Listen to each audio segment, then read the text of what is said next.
నమస్కారం, ప్రతిధ్వనికి స్వాగతం. పచ్చని కోనసీమలో మరోసారి అగ్గిరాజుకుంది. రోజులు గడుస్తున్నా ఎగిసిపడుతున్న మంటలను ఆర్పడం సవాల్గా మారింది. ఒక్క మాటలో చెప్పాలంటే ఇరుసుమండ ప్రాంతం మాత్రమే కాదు, రాష్ట్రం అందరి దృష్టి, చర్చ ఇప్పుడు అటువైపే ఉంది. అసలేంటి బ్లోఅవుట్లు? రోజులు గడుస్తున్నా ఎందుకు అగ్నికీలలు అదుపులోకి రావటం లేదు? అన్నింటికీ మించి కోనసీమలో తరచూ ఎందుకీ అలజడి? ఒకరోజు గ్యాస్ లీకేజీ, మరో రోజు బ్లోఅవుట్, ఇంకో రోజు పైప్ లైన్ పేలుడు. వీటన్నింటికీ మూలం ఏంటి? ఈ పరిణామాల్లో పచ్చని పల్లెసీమలకు ప్రమాదాలతో పాటు పర్యావరణ పరంగానూ ఎదురవుతున్న సవాళ్లకు పరిష్కారం ఏంటి? ఇదే అంశంపై నేటి ప్రతిధ్వని ఈరోజు చర్చలో పాల్గొంటున్న వారు డాక్టర్ విఎస్ఆర్కే ప్రసాద్ గారు, ఐఐపిఈ విశ్రాంత డైరెక్టర్. అట్లాగే ప్రొఫెసర్ శ్రీకుమార్ గారు, ప్రముఖ పర్యావరణవేత్త. రైట్. సివి సర్వేశ్వర్ శర్మ గారు, కోనసీమ సైన్స్ పరిషత్ అధ్యక్షులు. నమస్తే అండి ముగ్గురికి. నమస్తే అండి. నమస్తే అండి. రైట్. ముందుగా ప్రసాద్ గారు, కోనసీమ జిల్లా ఇరుసుమండలోని ఓఎన్జీసీ బావిలో సంభవించిన ఈ బ్లోఅవుట్కు ప్రధాన కారణాలు ఏంటండి? 5 రోజులైనా ఇంకా ఆరడం లేదు ఎందుకు? ఇది ఇరుసుమండ కానీ లేకపోతే ఇంకో చోట కానీ ఈ బ్లోఅవుట్లు జరగటానికి ముఖ్య కారణాలు ఏంటంటే, ఇక్కడ ఈ ఎప్పుడైతే డ్రిల్లింగ్ చేస్తున్నారో ఆ సమయంలో ఈ మడ్ అది దాని మీద వేస్తున్నప్పుడు దానికి కనుక కౌంటర్ బ్యాలెన్స్ సరిపోకపోయినా, లేదంటే ఆ ప్రెషర్స్ని వీళ్ళు ప్రాపర్గా అబ్జర్వ్ చేయకపోవటం వల్ల కానీ ఇలాంటి వాటి వల్ల జనరల్గా ఈ బ్లోఅవుట్ వస్తుందండి. అయితే ఈ పర్టికులర్ ఈ దీంట్లో ఇరుసుమండలో ఏంటంటే, మొత్తం ఈ ఓఎన్జీసీ ఈ ప్రాంతంలో ఒక 5 పార్ట్లుగా ఉన్నాయనుకుంటే రిజర్వాయర్స్ ఆల్మోస్ట్ 4 అంటే 4/5 ఆల్మోస్ట్ ఓఎన్జీసీ ఇప్పటికే ఎక్స్ప్లోర్ చేసిందండి. దాంతో మిగిలిన ఈ నిక్షేపాలని ఒక ప్రైవేట్ సంస్థకి వాళ్ళు దీన్ని వెలికి తీసే విధంగా ఒక కాంట్రాక్ట్ ఇవ్వడం జరిగింది. ఈ దీంట్లో ఏంటంటే వీరు ఆ ప్రైవేట్ ఆర్గనైజేషన్ వాళ్ళు అక్కడ వాళ్ళు పెట్టిన డిప్లాయ్ చేసినటువంటి ఉద్యోగస్తులు కానీ టెక్నీషియన్స్ కానీ వీళ్ళందరూ ఇది చేస్తున్నప్పుడు, ఈ డ్రిల్లింగ్ చేస్తున్న సమయంలో మరి వారి అవగాహన లోపం కావచ్చు, లేకపోతే ఈ మడ్ డెన్సిటీని ప్రాపర్గా మేనేజ్ చేయలేకపోవచ్చు. ఏ కారణాల వల్ల ఉండి ఈ జరుగుతున్న విషయం ఏంటంటే, ఈ ఓవరాల్గా ఈ సడన్గా ఎప్పుడైతే దాని బ్యాలెన్స్ని మెయింటైన్ చేయలేకపోయారో ఆ బ్లోఅవుట్లా అంటే దాన్ని మొత్తం ఒకసారి తన్నుకు వస్తుంది. ఆయిల్ కానీ గ్యాస్ కానీ నిక్షేపాలు బయటికి ఆ తన్నుకు వస్తున్నప్పుడు దానికి ఇమీడియట్గా వాళ్ళు ముందు సిగ్నల్స్ ఇస్తుంది. ఆ సిగ్నల్స్ని కనుక వీళ్ళు జాగ్రత్తగా కనుక గమనించకపోతే ఇలాంటి జరుగుతుంది. ఒక ఉదాహరణ చెబుతున్నాను. ఇరుసుమండ నేను వెళ్ళినప్పుడు అక్కడ ఒక రైతు అక్కడ కనపడ్డాడు. అతను తన ఎక్స్పీరియన్స్ ఏం చెప్పాడంటే, తన పొలం అక్కడే ఉంటుందో దాన్ని ఆనుకుని ఉంటుందో అతను వెళ్ళాడు. ఆ సమయంలో వెళ్ళినప్పుడు అక్కడ ఒక రకమైన సౌండ్ ముందు వచ్చిందట. ఏంటి సౌండ్ వస్తుంది, ఎక్కడి నుంచి వస్తుంది అని చెప్పి అటు ఇటు చూస్తే ఈలోపు నీళ్లు తన్నుకొచ్చినాయంట బయటికి. అంటే ఈ నీళ్లు తన్నుకొచ్చినప్పుడు కూడా వాళ్ళు గమనించకపోవటం కానీ ఏదన్నా కానివ్వండి, ఈ రైతు గమనించి వాళ్ళు టెక్నీషియన్స్ చెప్దామని చూస్తే ఆ చుట్టుపక్కల ఎవరు లేరని అతను చెప్పిన మాట. అది ఎంతవరకు నిజమో నేను చెప్పలేను, కన్ఫర్మ్ చేయలేను. బట్ నేను అతనితో ఇంటరాక్ట్ అయినప్పుడు అతను చెప్పిన మాట ప్రకారం నేను చెప్తున్నా. అందువలన ఇక్కడ ఏంటంటే మానవ లోపాలు కొన్ని ఉంటాయి. టెక్నికల్గా ఒక్కోసారి అనూహ్యమైన మార్పులు వచ్చినప్పుడు ఈ ప్రాబ్లమ్స్ వస్తాయి. ఏదైనా కానీ ఆ ప్రెషర్స్ ఇలా బిల్డప్ అవుతున్నాయి. దీంట్లో ఒక మడ్ అది దానిలోకి వెళ్తుంది. ఆ మడ్ వెళ్ళినప్పుడు దాన్ని ప్రాపర్గా మనం హ్యాండిల్ చేయాలి.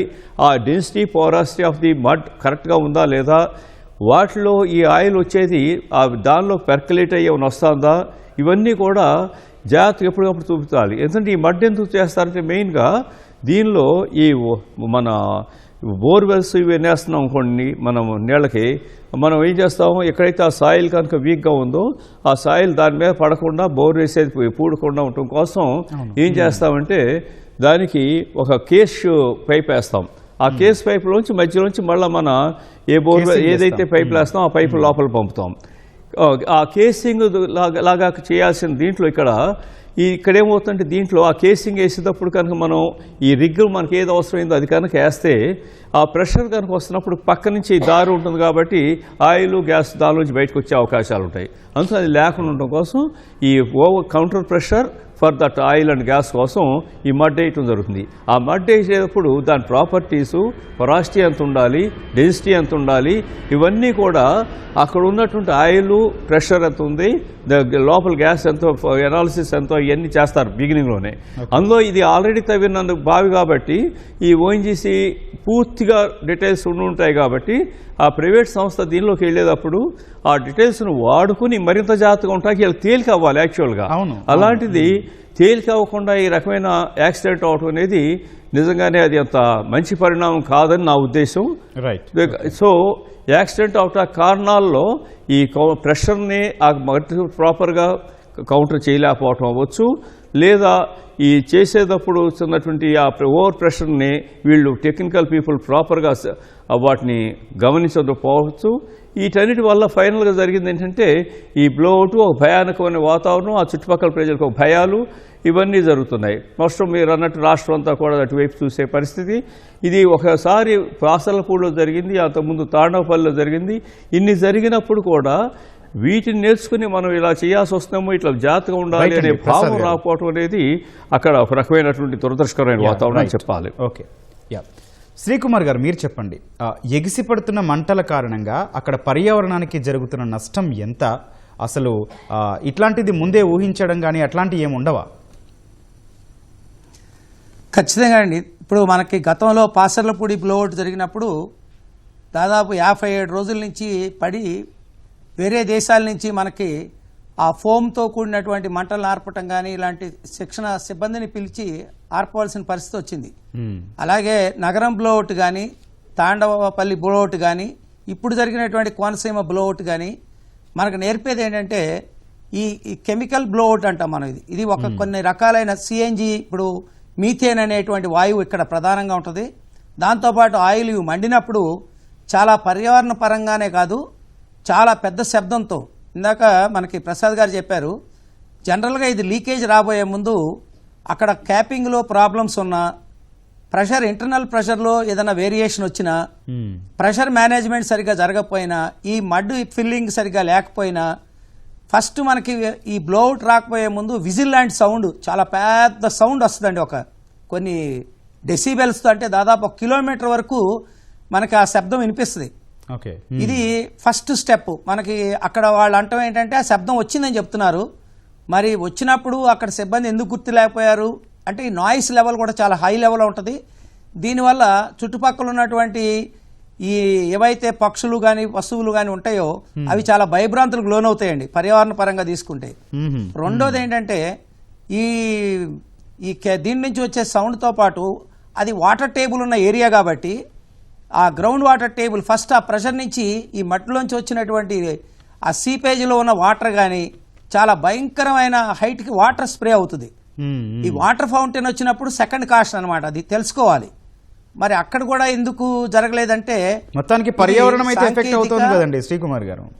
ఖచ్చితంగా అండి, చెప్తానండి. అదే ఈ వాటర్ ఎప్పుడైతే వస్తుందో బ్లోఅవుట్ రీజన్ అంటే ఇది ఫైర్ అవటానికి రీజన్స్ ఏంటంటే మళ్ళీ అక్కడ ఏమన్నా స్పార్క్ జనరేట్ అయిందా, లేదా ఇగ్నిషన్కి సంబంధించినటువంటి అక్కడ ఉన్న ఎక్విప్మెంట్లో ఏదన్నా ఎలక్ట్రికల్ ఫెయిల్యూర్ ఉందా, స్టాటిక్ ఎలక్ట్రిసిటీ ఉందా, కారణాలు ఖచ్చితంగా మనం చెప్పలేకపోయినప్పుడు కూడా ఖచ్చితంగా అక్కడ ఏదో ఒక ఫైర్కి సంబంధించినటువంటి ఇన్సిడెంట్ ఏదో జరిగింది.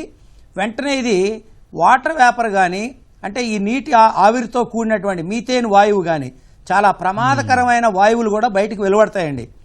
ఇవి డెన్స్ ఫ్యూమ్స్ వస్తాయి, హై టెంపరేచర్ కూడా వస్తుంది, ఫైర్ బాల్ అంటాం వీటిని. దీనివల్ల మీకు అక్కడ 100 కొబ్బరి చెట్లు కాలిపోయాయి.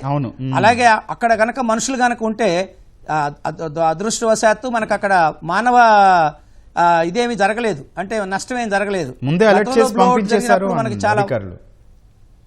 అవునండి. దీన్ని చేయటానికి ఏంటంటే చాలా రకాల పద్ధతులు ఉన్నాయండి. మనం గతంలో జరిగినటువంటి బ్లోఅవుట్ దృష్ట్యా పర్యావరణ దీని ఎన్విరాన్మెంటల్ ఇంపాక్ట్ స్టడీస్ అంటామండి. అంటే మనం ఒక చోట జరిగినప్పుడు ఇలాంటి కనుక జరిగితే ఎటువంటి ప్రభావాలు చూపిస్తే దానికి సంబంధించిన సన్నద్ధత ఏంటి. ఇందా మన ప్రసాద్ గారు చెప్పినట్టు ఆల్రెడీ ఓఎన్జీసీ ఆ బావిని తవ్వినప్పుడు దానికి సంబంధించిన ప్రెషర్ డేటా కానీ దానికి సంబంధించిన సీలింగ్ డేటా కానీ వీళ్ళకి ఇచ్చారు. ఇచ్చినప్పుడు వీళ్ళ పని చాలా తేలిక. నిజంగా చెప్పాలంటే ఆ గ్యాస్ని బయటకు తీసుకోవటం, ట్రాన్స్పోర్ట్ చేసుకోవటమే వాళ్ళ పని. మరి అది పర్యవేక్షణ లోపం అని అనుకోవటం మానవ స్థానికులు కూడా కంప్లైంట్ చేస్తున్నారు కదా శ్రీకుమార్ గారు, అసలు అక్కడ ఏం జరుగుతుందో మాకు చెప్పరు, అసలు మేము అడిగిన సమాచారం ఎవరు, మీరు వైజాగ్ వెళ్ళండి అక్కడ తెలుసుకోండి, ఇలా మాట్లాడతారని చెప్తూ ఉన్నారు. అదేనండి సిటిజన్స్ అకౌంటబిలిటీ అంటాం మనం, పబ్లిక్ అవేర్నెస్. ఈవెన్ ఐన్స్టీన్ చెప్తాడు citizens information is more important than డెమోక్రసీలో, ప్రజాస్వామ్యంలో స్థానిక ప్రజల్ని మనం భాగస్వామ్యం చేసుకోవటం, ప్రజల్ని సన్నద్ధత చేయటం. ఇప్పుడు స్టైరీన్ విషయంలో కూడా అదే జరిగింది మనకి, ఎల్జీ పాలిమర్స్. అంటే ప్రజల్లో దీనికి వచ్చేటప్పుడు ఎలాంటి జాగ్రత్తలు తీసుకోవాలి, సన్నద్ధత ఏంటి, వాళ్ళని భయభ్రాంతులకు గురి కాకుండా ఉండాలంటే ఈ అధికారులు కానీ ఆ సిబ్బంది కానీ స్థానిక ప్రజలతో మమేకం కావాల్సిన అవసరం ఉందండి. వాళ్ళకి చెప్పాలి ఈ విషయాలన్నీ కూడా.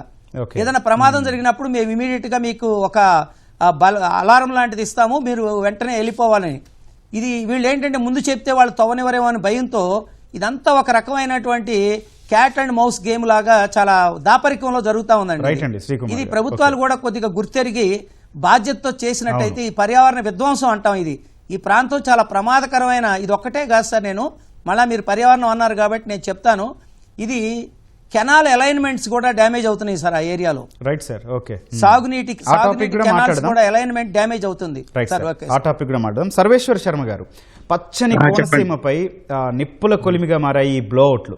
అసలు ఆ ప్రాంతంలో తరచూ ఈ సమస్యలు ఎందుకు తలెత్తుతున్నాయండి? సమస్యకు ప్రధాన కారణాలు ఏంటి? అసలు ఇక్కడ ప్రధానమైన సమస్యకి ఈ కారణం ఏంటి అండి, ఈ కోనసీమ ప్రాంతంలో చాలా విపరీతమైనటువంటి మరి సహజ వాయువు నిక్షేపాలు బోర్డు ఉన్నాయండి. ఇక్కడ మొత్తం కృష్ణా గోదావరి బేసిన్ తీసుకుంటే కోనసీమలో ఉన్నంత గ్యాస్ నిల్వలు కానీ సముద్ర నిల్వలు కానీ మిగతా చోట్ల లేవండి.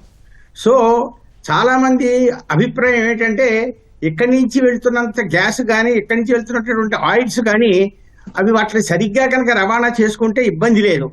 ఇక్కడ ఆ బ్లోట్లు ఎక్కడ సంభవిస్తున్నాయి అంటే అండి, ఎక్కడైతే బావులు ఉంటాయో ఆ బావుల్ని ఆపరేట్ చేసేటప్పుడు జరుగుతున్నాయి బ్లోఅవుట్లు. అట్లా కాకుండా ఆయిల్ అండ్ గ్యాస్ రెండింటి గ్యాస్ని ఎక్కువగా గొట్టాల్లో రవాణా చేస్తున్నారండి. ఈ గ్యాస్ బాగా హై ప్రెషర్ లో రవాణా అయినప్పుడు అప్పుడప్పుడు ఈ గొట్టాలు బ్రేక్ అయిపోయి అక్కడేమో గ్యాస్ లీక్ అయిపోతుందండి. అసలు ఇలా రావడానికి కారణం ఏంటంటే అండి, ఇప్పుడు మనం ఇరుసుమండ సంగతికి వస్తే అక్కడ జరిగింది ఏంటంటే అండి, యాక్చువల్గా ఓఎన్జీసీ వాళ్ళు ముందర దాన్ని మోరి 5 అనేటటువంటి ప్రాంతంలో ఈ బావి ఉందండి. దాన్ని ఓఎన్జీసీ వాళ్ళు ముందర ఆపరేట్ చేశారు. చేస్తే వాళ్ళకి ఏమైంది అంటే కొంత మేర వచ్చిన తర్వాత అందులోంచి వచ్చేటటువంటి గ్యాస్ ఆయిల్ తగ్గిపోయి నీళ్లు రావడం మొదలెట్టాయి. సరే దాన్ని అలా ఉంచేసి తర్వాత ప్రైవేట్ సంస్థ ముందరకు వస్తే మీరు తీసుకుని దాన్ని ఆపరేట్ చేసుకోండి అన్నారు. వాళ్ళ పాపం చాలా ఉత్సాహంతో వాళ్ళ రిగ్గులు పట్టుకొచ్చి వాళ్ళ జనాలు పెట్టుకు చేసుకుంటున్నారు. అనుకోని పద్ధతిలో ఏమైందంటే లోపల ఉండేటటువంటి గ్యాస్ ఆయిల్ అకస్మాత్తుగా అపారమైన పీడనంతో పైకి తన్నుకొచ్చేసాయి. ఈ పైకి తన్నుకు రావడంలో ఏంటంటే 2 విధానాలు ఉన్నాయండి. ఏమిటంటే ఉన్నపడాన్ని భూమిపైన ఉండేటటువంటి పీడనానికి లోపల ఉన్న పీడనానికి చాలా వ్యత్యాసం ఉండడంతో గ్యాస్ ఆయిల్ విపరీతమైన స్పీడ్ లో బయటికి రావడంతో ఒకటి శబ్దం వచ్చిందండి. రెండవది ఈ బయటకు వచ్చినటువంటి గ్యాస్ చూసారా, అది ఎలా బర్న్ అయిందంటే ఈ రిగ్గులు ఒకదానితో ఒకటి ఫ్రిక్షన్ డెవలప్ అయి వేడి పుట్టే అది మంటకు వచ్చేసిందని. అది అక్కడ జరిగిన పని. పాసెర్లపూడిలో జరిగింది ఏంటంటే వాళ్ళు రిగ్గులు వేస్తుంటేనే ఆ రిగ్గుల నుంచి గ్యాస్ తన్నుకుంటూ వచ్చే ధన్మని గుర్తేసుకోవడం అంటే విపరీతమైన సౌండ్ పొల్యూషన్, విపరీతమైనటువంటి హీట్ పొల్యూషన్, ఇవన్నీ పొల్యూషన్స్ వచ్చాయి. ఈ ప్రాంతంలో ఎందుకండి ఈ ప్రాంతంలో తరచుగా తరచుగా అంటే బోర్డంత ఆయిల్ అండ్ గ్యాస్ వెళ్తూ ఉంటే ప్రమాదాలు సహజంగా జరుగుతున్నాయండి ఇక్కడ. ఇప్పుడు ఒకటి అంటే తరచుగా ఎందుకు జరుగుతున్నాయి అంటే దానికి జవాబు ఏమిటి అంటే పర్యవేక్షణ లోపం అండి. రెండవది శిక్షణ కలిగినటువంటి వ్యక్తులతోటి ఆపరేషన్ చేయించకపోవడం అండి. మూడోది ఏమిటి అంటే దాని మీద అవగాహన కలిగించే విధంగా తగిన శిక్షణ ఇచ్చి పెట్టినటువంటి వ్యక్తులు సరిగా లేకపోవడం అండి.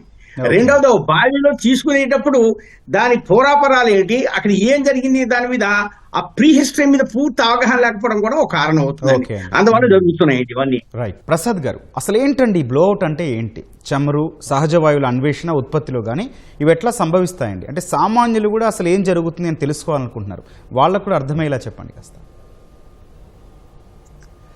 ఇప్పుడు ఈ బ్లోఅవుట్ అనేది ఏంటంటే ఇంతకుముందు మనం శ్రీకుమార్ గారు కానీ సర్వేశ్వర శర్మ గారు కానీ చెప్పిన విధంగా ఈ బోర్వెల్స్ రిగ్గులు వేస్తున్నప్పుడు దీంట్లో ఉన్నటువంటి ఆ గ్యాసెస్ పక్క నుంచి లీక్ అవటానికి కానీ తనుకుని రావటానికి కానీ వీలు లేకుండా కోసం ఎంతైతే ప్రెషర్ దానిలోకి ఉందో ఆ ప్రెషర్ అంతటినీ ఓవర్కమ్ చేయడం కోసం కౌంటర్ ప్రెషర్ అంటాం. ఆ కౌంటర్ ప్రెషర్ కోసం ఆ మడ్ డెన్సిటీ కానీ పొరాసిటీ కానీ వీటిని బట్టి వేస్తుంటారు. ఈ వేసే సందర్భంలో వాటిని ఆ ఎనాలిసిస్ తప్పవటం కానివ్వండి, లేకపోతే రిగ్ ఒకదానికి తన్నుకున్నప్పుడు వచ్చినప్పుడు ప్రాబ్లం వల్ల కానీ ఏదన్నా కానీ మొత్తానికి ఈ ఒక స్పార్క్ వస్తుంది. ఆ ప్రెషర్ను ఇది కంట్రోల్ చేయలేని పరిస్థితి వచ్చినప్పుడు ఇది బయటకు వస్తుంది. దీన్ని ఈ బ్లోఅవుట్ ఏంటంటే ఎప్పుడైతే ఇది వచ్చిందో ఆ మంట అంటుకున్నప్పుడు అది కంటిన్యూస్గా, ఇప్పుడు మనం కనుక ఇంట్లో ఒక స్టవ్ గ్యాస్ సిలిండర్ పెట్టుకున్నాం అనుకోండి, స్టవ్ను అది కనుక వెలిగించినప్పుడు అది కంటిన్యూస్గా ఆ మంట అలా వస్తూ ఉంటుంది, ఎందుకు ఆ గ్యాస్ అయిపోయేదాకా. అలాగే ఇక్కడ కూడా ఇది ఒక పెద్ద మనకి స్టవ్లో ఒక పార్ట్ అనుకోవచ్చు. దానిలో సిలిండరు కింద ఉన్న రిజర్వాయరు. సో కంటిన్యూస్గా వస్తున్నంతసేపు కూడా అది మండుతానే ఉంటుంది. అయితే ఏంటంటే ఇక్కడ ఈ మామూలుగా ఆ జాగ్రత్తలు తీసుకోకపోతే ఏమవుతుందంటే, ఇంతకుముందు శ్రీకుమార్ గారు సర్వేశ్వర శర్మ గారు చెప్పినట్టుగా ఆ చెట్లన్నీ కాలిపోవటం, అక్కడ పంట వచ్చిన మడ్డు ఇదంతా పక్కన పొలాలను పాడు చేయటం ఇవన్నీ చేస్తాయి. కానీ ఎక్సెప్ట్ బంతిలాగా అది ఒక ఆయిల్ బాంబులాగానో బంతిలాగానో వచ్చినప్పుడు ఏదైనా కొన్ని ప్రమాదాలు జరిగే అవకాశం ఉంటుంది. కానీ ఇప్పటి వరకు జరిగిన ప్రమాదాలన్నీ చూసుకుంటే ఆన్ షోర్లో జరిగిన ప్రమాదాల్లో ప్రాణ నష్టం అసలు జరగలేదనే చెప్పాలి.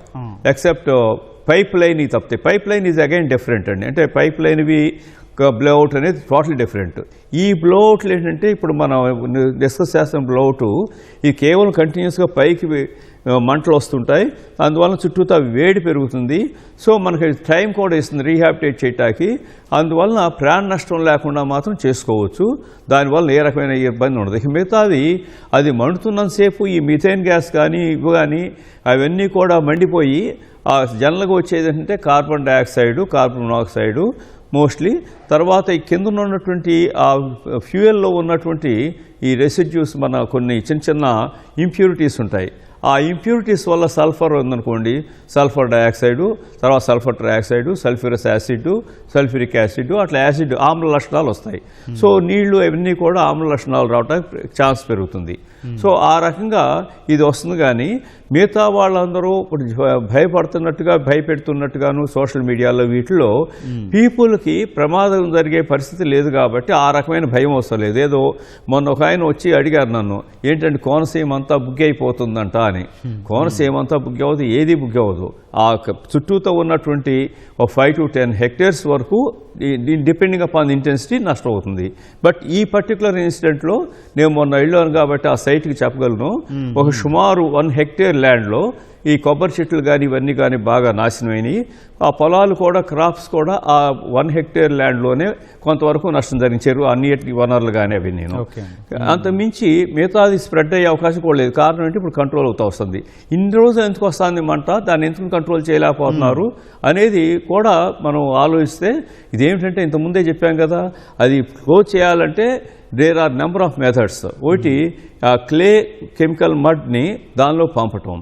అది కనుక పాసర్ల పొడిది మీరు కనుక తీసుకుంటే అలా పంపినా కానీ సక్సెస్ అవ్వకపోవటం వల్ల నీల్ యాడమ్స్ ఫోర్స్ ఫైట్ అని చెప్పి వాళ్ళని తీసుకొచ్చి ఎన్ఏఎఫ్ వాళ్ళని హోస్టన్ నుంచి తీసుకొచ్చి వాళ్ళతో ఇది కంట్రోల్ చేయడానికి ప్రయత్నం చేస్తే వాళ్ళు కూడా ఈ మెథడ్స్లో ఫెయిల్ అయినాక, ఎప్పుడైతే ఈ మెథడ్స్ ఫెయిల్ అయ్యారో వాళ్ళు ఏం చెప్పారంటే, ఈ వేరే రిజర్వాయర్కి కొంచెం దూరంలో 5-6 కిలోమీటర్ల దూరంలో ఈ ఇంక్లైన్ పైప్ ద్వారా ఈ రిజర్వాయర్లోకి పైప్ వేసి ఆ ప్రెషర్ని అవుట్ పక్క కనుక తీసుకొచ్చేస్తే ఇది రిలీజ్ అవుతుంది అని చెప్పారు. అది చెప్తే అప్పుడు వాళ్ళు మనకు ఓఎన్జీసీ వాళ్ళు ఏం చేశారంటే ఇది చేయాలంటే మన దగ్గర ఆ ఎక్విప్మెంట్ రెడీగా లేదు, ఇంపోర్ట్ చేసుకోవాలి, ఆ కాస్ట్ అవటమే కాకుండా అది టైము పడుతుంది కాబట్టి అది ఫెజిబుల్ కాదనుకున్నారు. అంటే ప్రసాద్ అది వద్దనుకున్నారు. అది వద్దనుకున్న తర్వాత మన మనిషే మన ఇండియన్నే కోటిపల్లి సత్యనారాయణ గారు ఆయన సక్సెస్ఫుల్గా దాన్ని ఒక మన మెథడ్స్లో ముందు లో ఎక్స్ప్లోజివ్స్ వాడారు, అది కుదరలేదు, ప్లాస్టిక్ ఎక్స్ప్లోజివ్స్ సక్సెస్ కాలేదు. తర్వాత హై ఎక్స్ప్లోజివ్స్ వాడారు.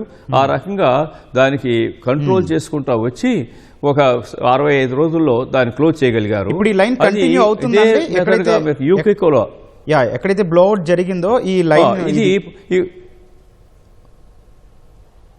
కంటిన్యూ అవటం అంటే బహుశా 4-5 రోజులు ఇంకా కంటిన్యూ అవ్వచ్చండి. బట్ అదుపులో చాలా వరకు మొన్న నేను చూసేపాటికి ఫస్ట్ డే ఉన్నప్పటికంటే నేను 3rd డే వెళ్ళాను, ఆ రోజు చాలా వరకు కంట్రోల్లో వచ్చాయి. ఇప్పుడు తగ్గుతా వచ్చి 3-4 రోజులు అది ఎక్స్టింక్ట్ అవటానికి ఛాన్స్ ఉందండి. అంటే ఇక్కడ పని తర్వాత కూడా జరిగే అవకాశాలు పెద్ద నష్టం జరగనంత చిన్న మంట అవుతుందండి.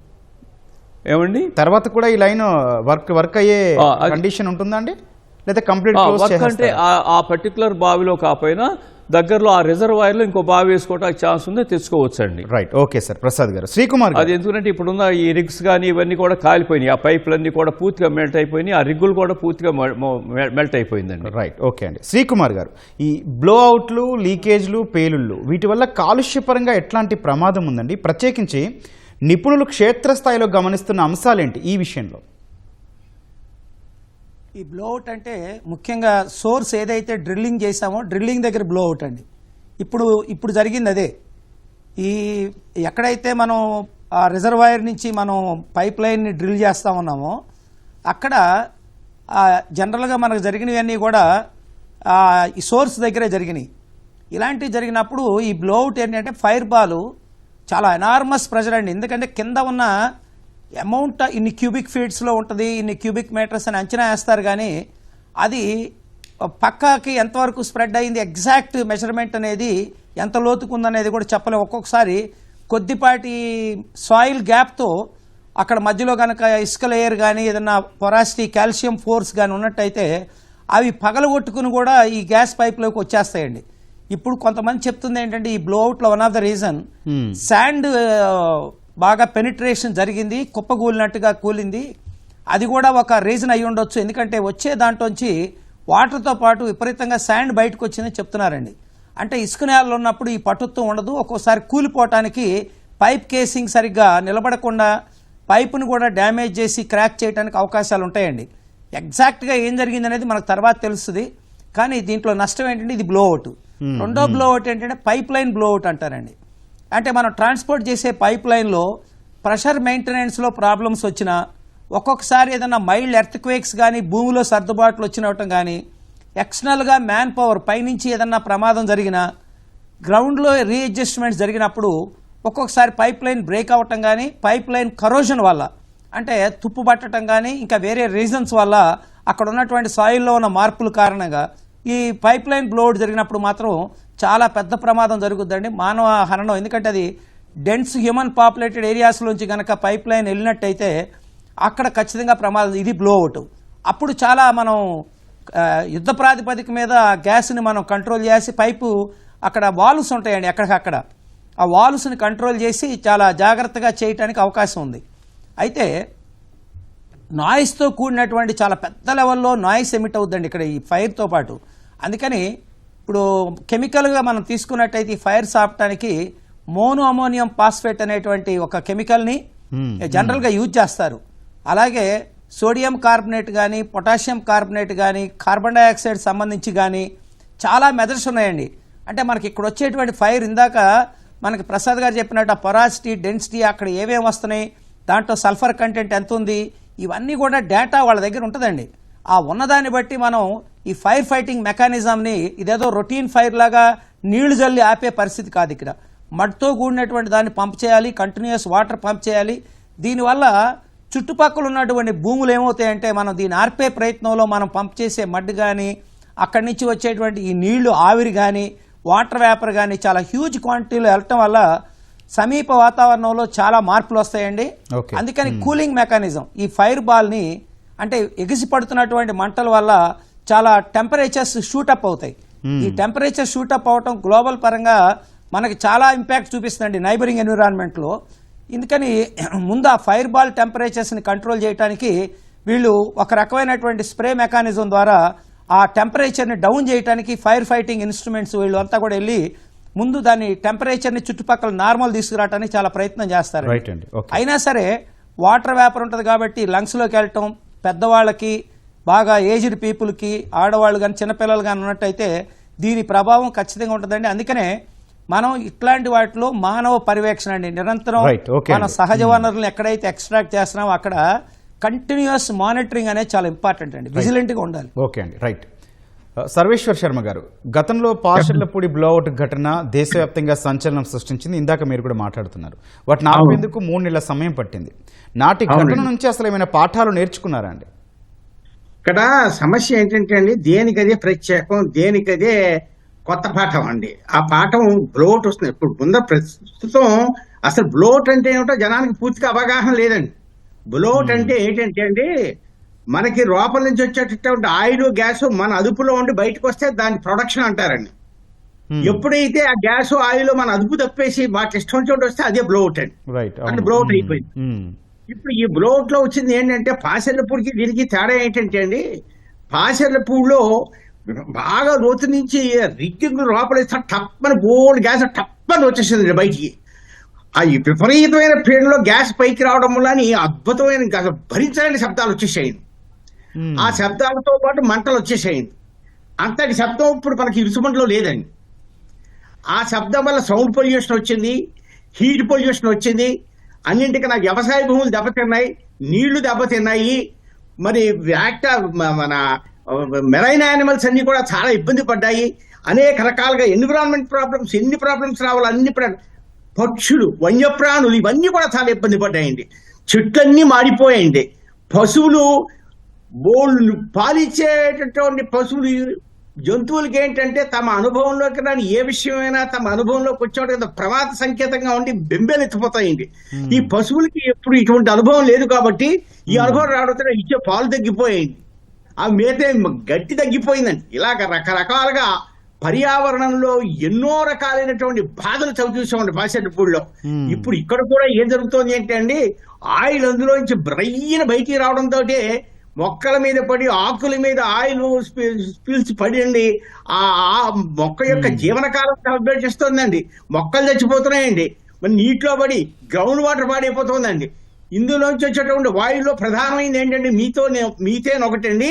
తర్వాత volatile organic compounds very very dangerous అండి. ఆ తర్వాత హైడ్రోజన్ సల్ఫైడ్. ఇవి కనుక ఇవి తప్పనిసరిగా మనుషులు పీల్చాల్సి వస్తుంది. పీల్చిస్తే శ్వాసకోశ సంబంధ వ్యాధులు, ఎన్నో అనారోగ్యాలు.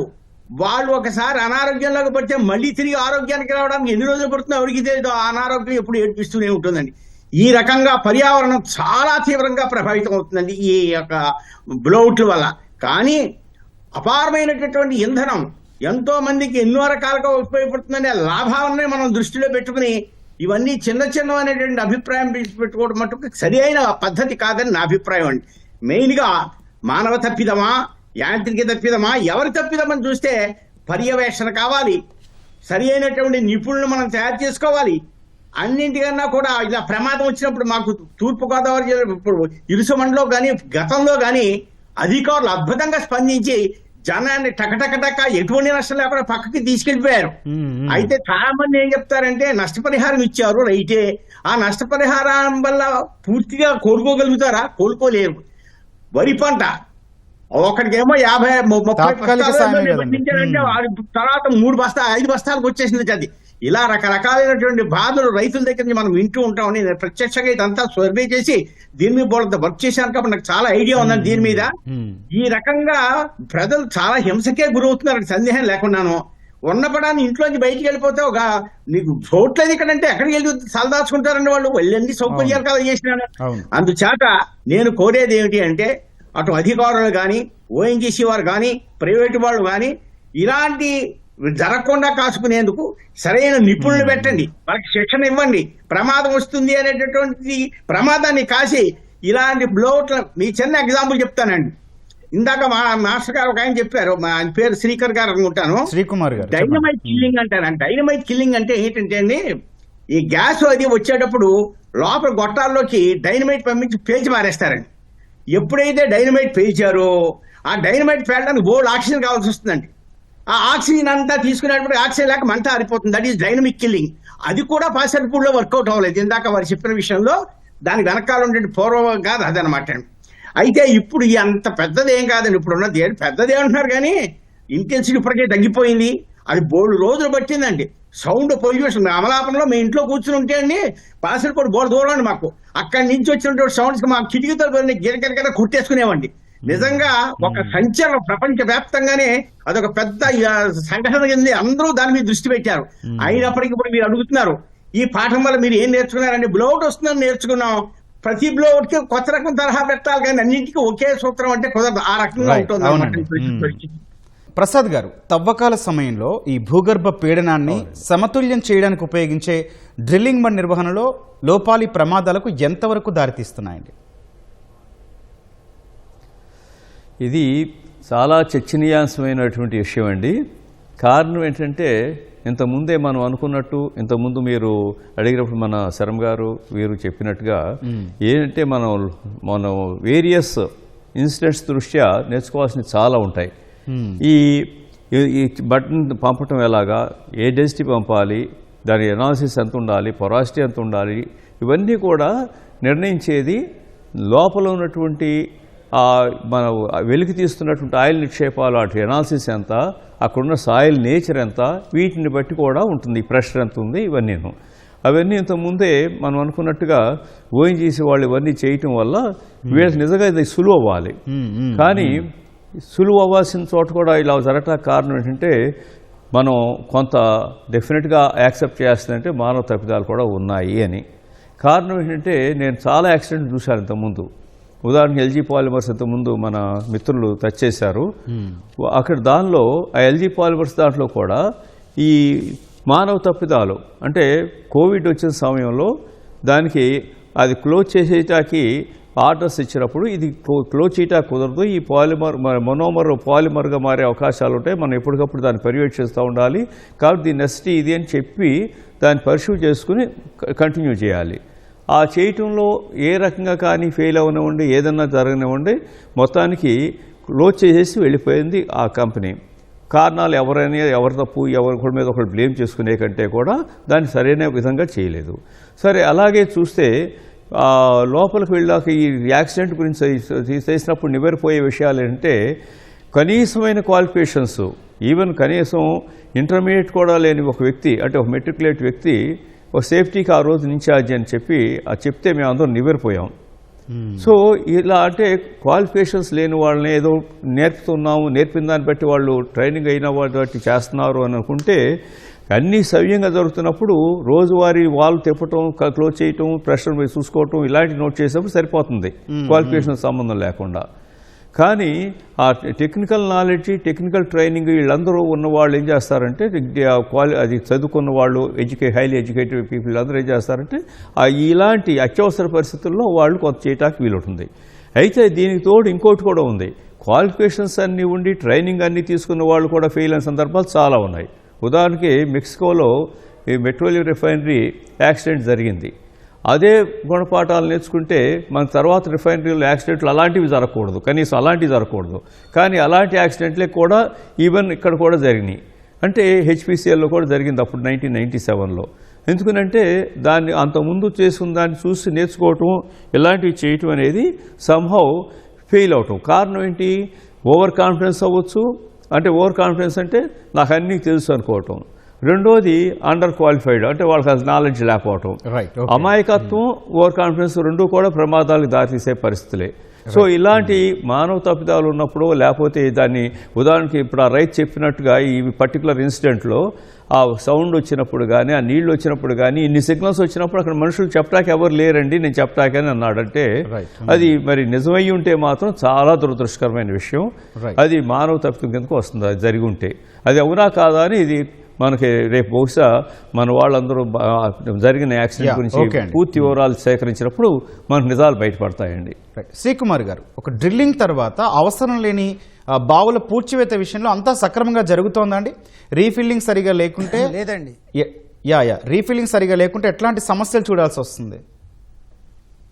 ఖచ్చితంగా అండి. ఎక్కడైనా సరే మైనింగ్ అనేది జరిగిన తర్వాత అది కోల్ మైనింగ్ అవ్వచ్చు, డైమండ్ కానీ, లేదా ఇట్లా అంటే అండర్ గ్రౌండ్లో చేసేటువంటి ఏ మైనింగ్ అయినా సరే, ఇంక్లూడింగ్ ఓఎన్జీసీ గ్యాస్ మైనింగ్ కానీ, ఇవన్నీ కూడా మనం గమనిస్తే ప్రపంచవ్యాప్తంగా తీసుకుంటే ఇప్పుడు సౌదీ అరేబియా కానీ, ఇరాన్ కానీ, ఇరాక్ కానీ, వెనుజులా లాంటి కంట్రీస్ కానీ, ఇంకా అమెరికా సంయుక్త రాష్ట్రాలు కానీ, యూరోప్లో చాలా దేశాల్లో కానీ ఈ డ్రిల్లింగ్ జరిగినప్పుడు ఇన్ని ప్రమాదాలు జరిగినట్టుగా ఎక్కడ మనకి రాలా. కారణం ఏంటంటే మన టెరైన్ రీజియన్, అంటే ఎక్కడ మనం చేస్తున్నాము, అక్కడ ఉన్న ల్యాండ్స్కేపింగ్ ఎలా ఉంది, ఇవి కూడా చాలా ఇంపార్టెంట్.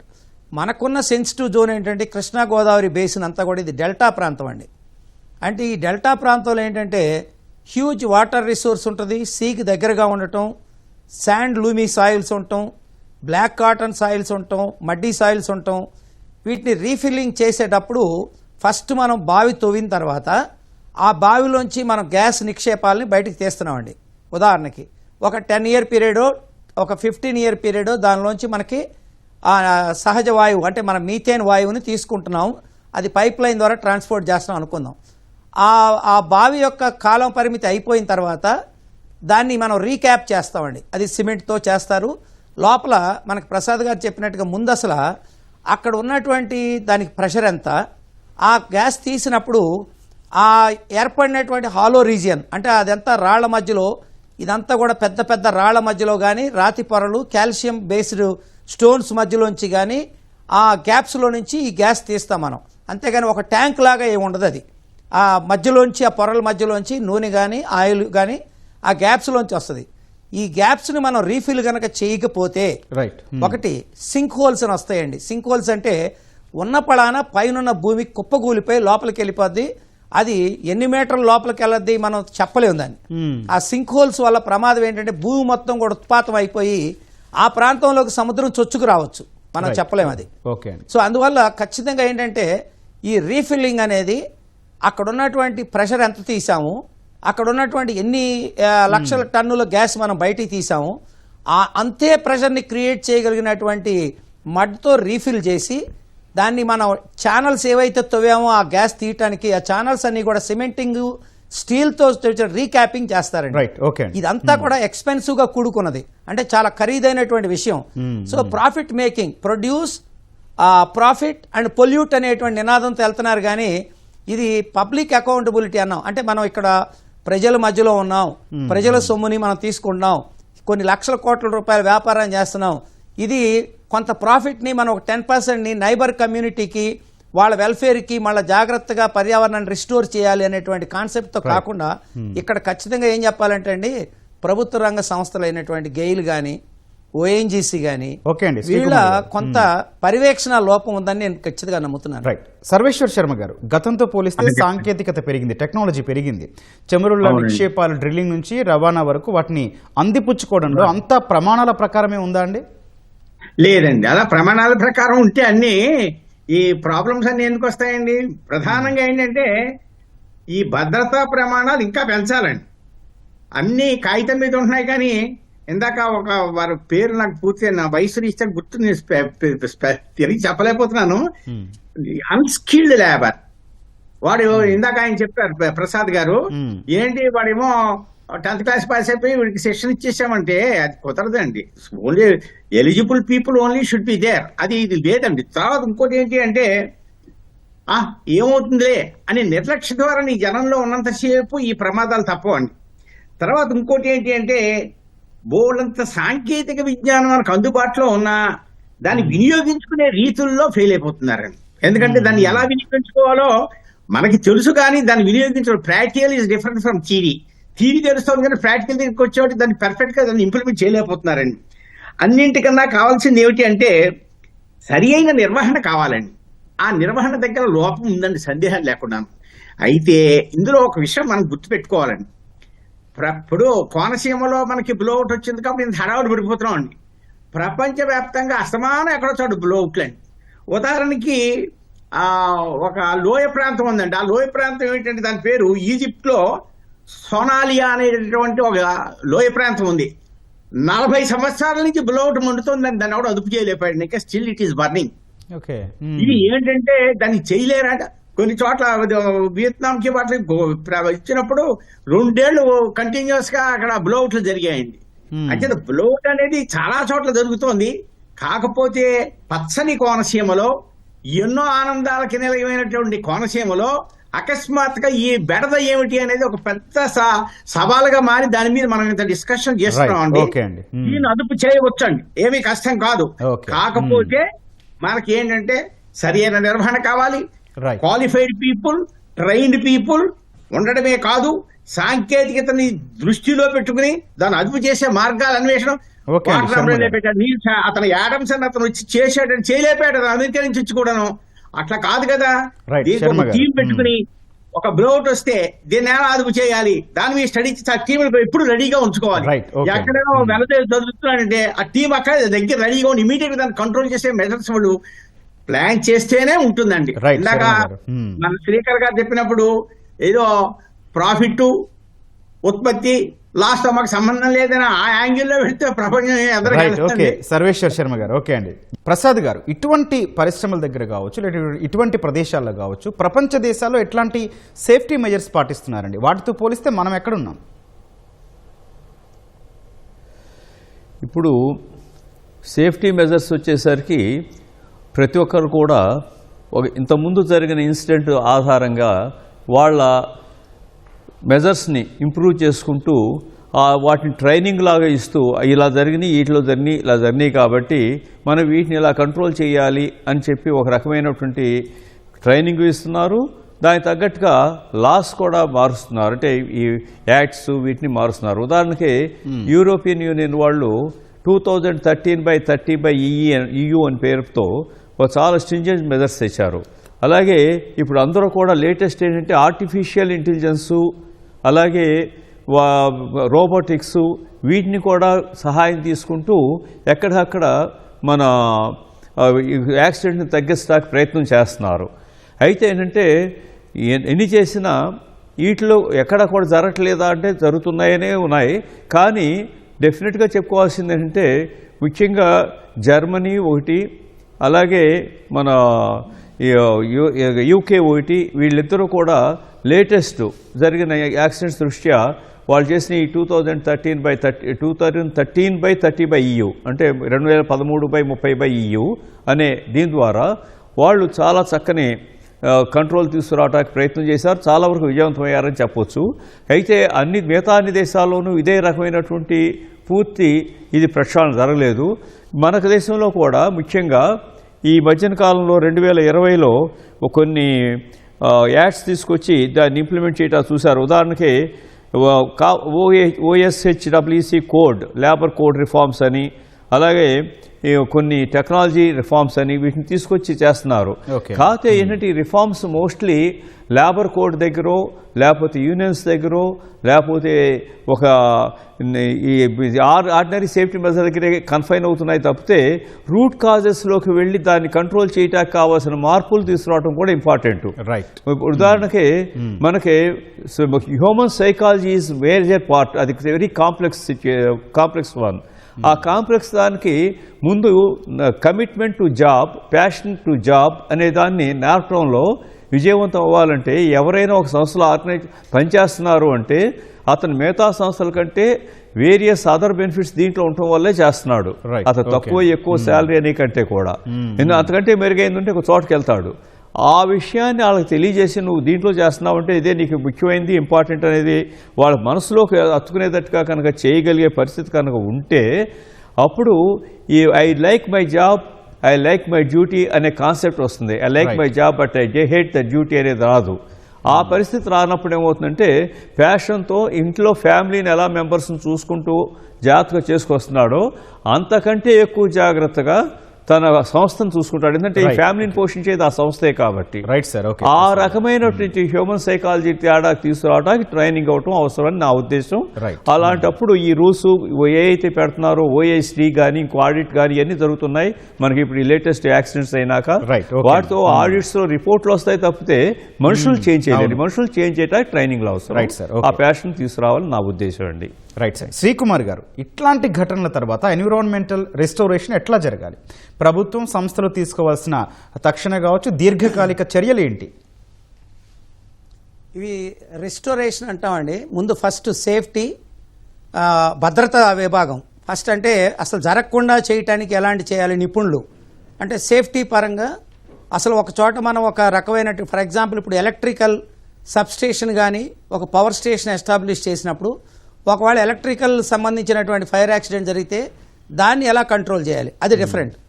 అలాగే ఇప్పుడు మన హెచ్పిసిఎల్, ఐఓసిఎల్ ఇట్లాంటి కొన్ని లక్షల టన్నుల ఆయిల్ని ఒక చోట మనం భద్రపరుస్తాం. అలాంటి చోట జరిగినప్పుడు ఆ భద్రత సంబంధించినటువంటి ఫైర్ జాగ్రత్తలు ఎలా తీసుకోవాలి. ఇప్పుడు మన విజయవాడ దగ్గరగా కొండపల్లిలో కొన్ని లక్షల టన్నులు ఆయిల్ మనం అక్కడ తీసుకొచ్చి దాస్తాం.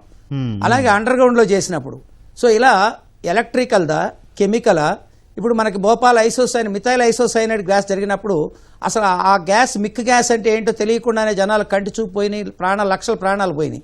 తర్వాత ఆ ప్లాంట్ మూసేశాం. కానీ మనం ప్రీవియస్ సన్నద్ధత, నేను ఒక ప్లాంట్ పెడుతున్నాను ఉదాహరణకు విజయవాడలో బెంజీన్ లీక్ అయిందండి సిరీస్ కంపెనీ యాక్సిడెంట్లో. సోయానా కంపెనీ జనరల్ మేనేజరే చనిపోయారు. మధ్యాహ్నం పూట వేసవకాలం మధ్యాహ్నం పూట 1 గంట అప్పుడు బెంజీన్ దించుతుంటే ఆ టెంపరేచర్కి అది సెల్ఫ్ ఇగ్నైట్ అయి కాలిపోయింది. అంటే మనం ఇందాక చెప్పినట్టు నిపుణుల కొరత. ఆ బెంజీన్ దించేది ఎవరు? మామూలుగా చదువుకున్న కార్మికులు. ఆ బెంజీన్ ఏమో హై లెవెల్ కెమికల్. సో ఇట్లాంటివి అంటే దాని టెంపరేచర్ ఏ టెంపరేచర్ దగ్గర మండుతుంది నిపుణుల పర్యవేక్షణలో చేయట్లేదు. కాబట్టి సేఫ్టీ స్టాండర్డ్స్ని సేఫ్టీ మెజర్స్ కంట్రోల్ మెజర్మెంట్ అంటాం. అంటే అసలు దీనికి ఒక బ్లూ బుక్ లాగా కంపల్సరీగా ఒక రెడ్ కేటగిరీ ఇండస్ట్రీస్ అంటామండి. ఇవన్నీ కూడా కెమికల్ ఇండస్ట్రీ కానీ కొన్ని రకాలైన హజార్డస్ కెమికల్స్ తయారు చేసేటువంటి ఇండస్ట్రీస్ కానీ ఎక్స్ప్లోజివ్ సంబంధించినటువంటి ఇండస్ట్రీస్ కానీ వాటికి ఫస్ట్ సేఫ్టీ మెజర్మెంట్స్ చేసిన తర్వాత ప్రభుత్వ రంగ సంస్థలు చాలా స్ట్రింజెంట్గా అంటే మనం ప్రొడక్షన్ చేయాలి. దేశ భద్రత చాలా ఇంపార్టెంట్, అలాగే పౌరుల భద్రత కూడా చాలా ఇంపార్టెంట్. ఇది మనం దృష్టిలో పెట్టుకుని చాలా చక్కగా గ్రీన్ ఆడిట్ కానీ గ్రీన్ ఎనర్జీ కానీ సిన్సియర్గా జరిగితే బాగుంటుంది అనేది నా అభిప్రాయం. రైట్. శర్మ గారు, చమురు అన్వేషణ దేశ ప్రయోజనాల రీత్యా చూస్తే తప్పనిసరి అయినా కూడా కోనసీమ గ్రామాల్లోని ప్రజలు ఈ విషయంలో కోరుకుంటున్న ఊరటలు కావచ్చు భరోసాలు కానీ ఏంటండి? ఇక్కడ కోనసీమలో మేము ప్రత్యేకంగా, నేను కోనసీమ వాసిని, ఇక్కడ మా అందరి అభిప్రాయం ఏమిటంటే మొట్టమొదటిది ఇక్కడ ఉత్పత్తి అయినటువంటి గ్యాస్ కానీ చమురు కానీ సుదూర ప్రాంతాలకి రవాణా చేసి అక్కడ రిఫైన్ చేసి మళ్ళీ మాకు ఎక్కువ రేటుకి అమ్మడం అనేది చాలా అన్యాయం అనేది ఒక బాధ.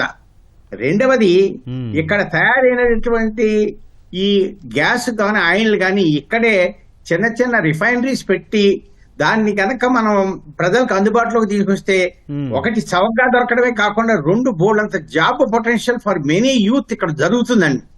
ఇవాళ వచ్చిన పెద్ద ప్రమాదం ఏంటంటే సమాజంలో బ్లోట్ కన్నా చాలా ప్రమాదం అయింది. ఈ యువతకి సరి అయినటువంటి ఉద్యోగ అవకాశాలు లేక వాళ్ళు ఎలాంటి ప్రమాదాలకు దారితీస్తున్నారు రోజు పేపర్ చూస్తే మనకు తెలుస్తూనే ఉంది. అంచేత అలాంటి వాళ్ళకి వాళ్ళ ఎనర్జీని సద్వినియోగం చేసుకుని దేశ భవిష్యత్తుకు పనికొచ్చేట్లాగా ఇక్కడే చిన్న చిన్న రిఫైనరీస్ పెట్టాలని మా చిరకాల వాంఛ. మేము నొక్కి వాళ్ళందరినీ కూడా రిక్వెస్ట్ చేసేది ఏంటి అంటే అంత దూరం తీసుకెళ్లిపోకండి. ఆ తీసుకెళ్లే రవాణాలో ఎన్నో ప్రమాదాలు ఎదురవుతున్నాయి. ఆ ప్రమాదాలు అరికట్టడానికి ఇక్కడేమి దీన్ని శుద్ధి చేసేటటువంటి పరిస్థితి పెడితే చాలా సౌకర్యంగా ఉంటుంది అనేది మా యొక్క అభ్యర్థన, మా అందరి కోరిక కూడా అదేనండి. అది ఒకటి. రెండవది ఏంటి అంటే ఎప్పుడూ కూడా మనం ఈ నిపుణులు అనే వాళ్ళని మనం గౌరవించాలి. రెండవది ఏంటి అంటే ఏమాత్రం చిన్న తేడా ఎక్కడ కనిపించినా సరే ఎవరికి తెలియజేయాలి అనేది సరైన అవగాహన లేదండి ఎవరికి. ఇక్కడ ఓ ప్రమాదం జరుగుతుంది అనుకోండి, ఎవరికి చెప్పాలో తెలియదు. అంచేత ఇక్కడ ఏంటంటే ముందర ఈ ఆయిల్ అండ్ గ్యాస్ కి సంబంధించి కనీసం ఒక మండలానికి ఆఫీస్ పెట్టి ఏదైనా తేడా వస్తే ఇమీడియట్ ఫోన్ చేసి చేయడం చెప్పడానికి ఏదో వీలుగా ఉండే ఏర్పాటు చేస్తే అది విజృంభించకుండా తొలి దశలోనే దాన్ని అదుపు చేసేటటువంటి అవకాశం ఒకటి ఉంటుంది. అది నా యొక్క సలహా. ఇలాగా ప్రతిదానికి కూడా ఏంటంటే అండి, సమస్యలు వచ్చినప్పుడు నలుగురు కూర్చుని ఆలోచిస్తే పరిష్కారాలు బోల్డ్ లభిస్తాయండి. ఎక్కడో ఏదో జరిగింది అంటే నిజమే, వాళ్ళకుండే దేశ పరిస్థితుల వేరు, వాళ్ళకున్న కాలమాన పరిస్థితుల వేరు, వాళ్ళకున్న విజ్ఞానం వేరు, వాళ్ళకుండే కమిట్మెంట్ వేరు. ఇక్కడ ప్యాడ్లను ఇందాక సారగా చెప్పారు, నిజంగా అది చాలా అవసరమే. కానీ ఈ ఓఎన్జీసీలో చేసే పని టీం వర్క్ అండి. ఈ టీం వర్క్ లో జట్టు కృషి అంటారు దీన్ని. ఈ జట్టు కృషిలో 10 మందికి ప్యాడ్లు ఉన్నా 11కి లేకపోతే 10 మంది పోయినట్టే లెక్క నాశనం అయిపోతుందండి. చాలా ఇంపార్టెంట్. అంటే ఇది పెద్ద ప్రాబ్లం అండి. అందరినీ కూడా ఈక్వల్ గా ట్రైన్ అప్ చేయడం అనేది అంత సాధ్యమైన విషయం కాదు. అసాధ్యం అని నేను అనగానే కష్ట సాధ్యం అని నేను చెప్తున్నాను. వాళ్ళ సరైన శిక్షణ ఇవ్వాల్సిన అవసరం చాలా ఉందండి. రెండవది ఇంకా చాలా ముఖ్యమైన విషయం ఏంటంటే అండి, వీళ్ళు వేసేటటువంటి పైపులు ఉన్నాయి చూసారు, ఇందాక వారు చెప్పారు పైపు బ్లాస్టింగ్ కూడా అవుతుంది అని. ఎందుకు అవుతుంది పైప్ బ్లాస్టింగ్ అంటే, అంత దళసరి గోడ ఉన్నా సరే అందులో హై ప్రెషర్ తోటి గ్యాస్ వెళ్ళిపోయినప్పుడు ఏమవుతుందంటే ఆ ప్రెషర్ తట్టుకోలేక బ్రేక్ అయిపోతుంది. ఎందుకంటే మన సైకిల్ ట్యూబ్ ఉందండి, ఎక్కువ గాలి కొడితే అలా బరస్ట్ అవుతుంది, అలా బరస్ట్ అవుతుంది శర్మ గారు. అందుచేత ఇవన్నీ కూడా వాళ్ళు దృష్టిలో పెట్టుకుని అసలు ఈ ఓఎన్జీసీకి ఒక డిసిప్లిన్డ్ కమిటీ అని పెట్టుకుని వాళ్ళు వీటిలన్నింటినీ చెక్ చేస్తే చాలా మట్టుకు ఈ ప్రమాదాలు అరికట్టచ్చండి. Okay sir, right. ధన్యవాదాలండి విఎస్ఆర్కే ప్రసాద్ గారు, శ్రీకుమార్ గారు, సర్వేశ్వర్ శర్మ గారు. పబ్లిక్ వాచ్ కమిటీ పెట్టి కొద్ది ప్రాబ్లమ్స్ తగ్గించొచ్చండి. రైట్ సార్, ఓకే, ధన్యవాదాలండి ప్రసాద్ గారు, కుమార్ గారు, సర్వేశ్వర్ శర్మ గారు చర్చలు పాల్గొన్నందుకు. రైట్. పచ్చని కోనసీమలో బ్లోఅవుట్లు, గ్యాస్ లీకేజీలు మానని గాయాలు రేపుతున్నాయి. ఓఎన్జీసీలో 5 రోజులుగా ఇంకా మంటలు కొనసాగుతుండటంతో స్థానిక ప్రజలు భయాందోళనకు గురవుతున్నారు. ప్రభుత్వం పైన జరుగుతున్న అట్లాగే జరగబోతున్న నష్టంపైన ప్రభుత్వం గురించి పెద్ద బాధ్యతే కనిపిస్తోంది. ఎక్కడ పర్యవేక్షణ లోపం, ఎక్కడ సాంకేతిక నిపుణులు ఎక్కడన్న ప్రశ్నలు వినిపిస్తున్నాయి. ఈ నేపథ్యంలో ప్రభుత్వం కమిటీలు లాంటివి నియమించి వీటిపై దృష్టి సారిస్తే భవిష్యత్తులో ఇట్లాంటి ప్రమాదాలను అరికట్టవచ్చని కూడా విశ్లేషకులు తెలుపుతున్నారు. ఇది నేటి ప్రతిధ్వని. నమస్కారం.